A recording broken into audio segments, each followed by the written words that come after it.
Sa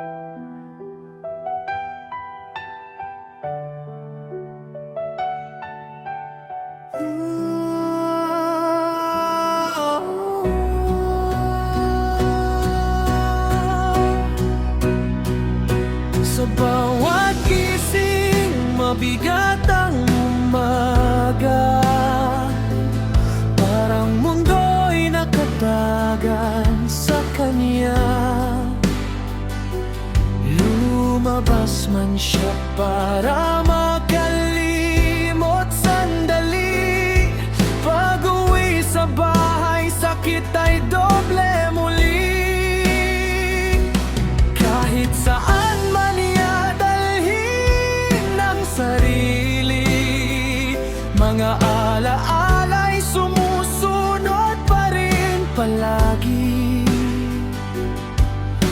Sa bawat tahimik na sulok ng gabi, mas ramdam niyang wala nang katabi.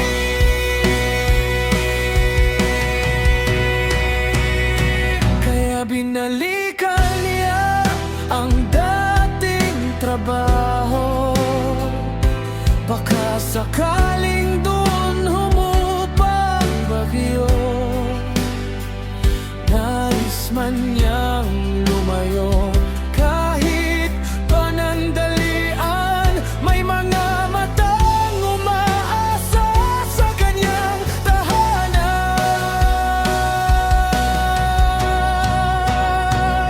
Minsan naiisip niyang ibalik ang dati. Baka sakaling gumaan ang pagyorat sa sarili. Pero alam niyang bawat saya'y may kapalit. Kaya piniling manahimik at magtiis. Di alam kung saan siya pupunta, pero unti-unti niyang tinatanggap na siya lang muna ang kasama. At kung walang ibang sasalo sa bigat ng nadarama, matututo siyang bumangon at ayusin ang sarili niya. Sa mundong minsang nag-iwan ng sugat, pipiliin pa rin yang humakbang ng tapat.